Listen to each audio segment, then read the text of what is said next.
Hello, magandang buhay sa ating lahat. Ayun po, dumating din yung bulaklak na isosorpresa sana din sa aking trabaho din sa Panrabia. Kaso nung dumating ay wala na yung pagbibigyan. Kaya yun, napahabilin sa akin at pag dumating daw ay ibigay ko.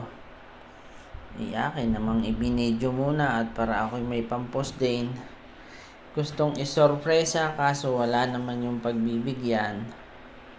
Hindi, iniwanan muna din napakaganda naman nga. Kung kayo ang mapapagbigyan ng garni, talagang siguro nakakataba ng puso. Salamat nga pala sa mga suportan nyo sa aming mga video. Sana patuloy nating suportahan ang bawat isa. Nasa taas man po tayong estado o nasa baba. Sana po tuloy